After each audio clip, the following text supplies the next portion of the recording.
Evening, governing body and new council members.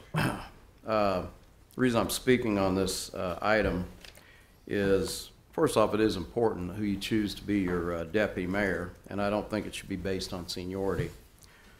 One of the criteria I'm looking for in a deputy mayor is somebody that will actually pay attention to the JADO portion of their job, because I actually have a vote on those at those meetings and on those budgets. And so I think I can speak very clearly on behalf of Citizens for Accountability in Government. We've already had 6 meetings. We've met with various members of the governing body, including the mayor and the manager, and we're very sincere in our desire to see the economic development portion of our sales tax opened up to public scrutiny, accountability, and public input. And in the 13 years we've had this agreement, that has not happened. Placing the public at the end of the JADO meetings for 4 minutes is barely saying, yeah, and so what? It's really almost an insult. We are hardly allowed to speak. We have hardly any input. And I'm looking for somebody, and I hope you support somebody. I don't know who that's going to be yet. I have a suspicion. But I hope you pick somebody that will take their fiduciary duties very seriously over this $5 million a year of economic development funds, will ask tough questions and expect answers out of the CEO of CAG Topeka when he's up here, and have him answer on the record to all your concerns, not call on somebody else. And it's okay to call on somebody else, but if you're being paid $406,000 a year, you should know the answers, or at least most of them. I want to say that I would support somebody that, obviously I don't have a vote on this, but somebody that is going to take those duties of oversight very seriously and not continue the pattern that we've had of acting like it's not your job, it's not important, we don't care, leave us alone, we don't want to hear it, because our group is growing and we're going to continue to make our presence known. And I want to thank you for your time. Thank you for your comments. We will proceed then with the election of the deputy mayor. Any council member may nominate someone, and also there are no seconds. There's no need for seconds. So we have the nominations, and then we will vote. Councilwoman Schwartz. Thank you, Mr. Mayor. I have the honor of nominating a fellow councilwoman who I believe has all the experience and knowledge that is needed for this job. That is the one thing Mr. Ledbetter kind of left out, was the experience and the knowledge of being on the council for as long as she has, knowing the ins and outs.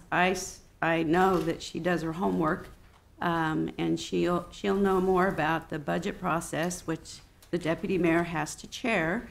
I just really think that she is senior and needs this to happen so that we can go back to a little bit of seniority playing a part in this. So I nominate Councilwoman Karen Hiller. Okay, Councilwoman Hiller has been nominated. Are there other nominations? I thank you for that early recognition, governing body. I'm reminded that the battle is not always to the swift or to the strong, but to the perseverer. Again, I'm hoping that we will get people tonight on this JADO board that have, all of you have input, or you're supposed to.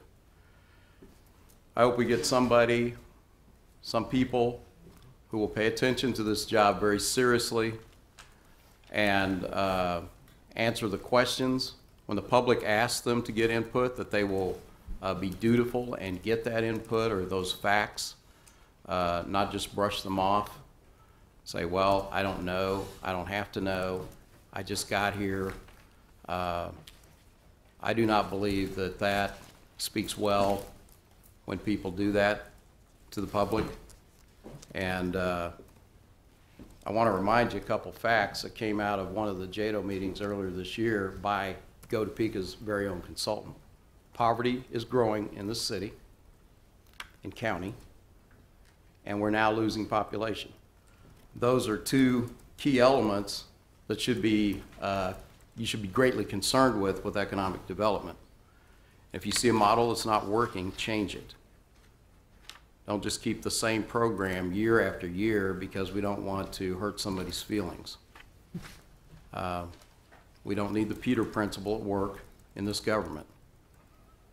And so I very strongly urge you, passion, please, if you get elected to this, do your job, do your full duties. I'm not talking about the council members as council members. I believe you all do that. But we've had a disconnect for years that we don't have to pay attention to economic development. We give it to a contractor. We don't have to ask questions. We don't have to look into what they're doing with our money. And it's time for it to end. It's past time. And it's affecting our economic development. It's affecting our jobs.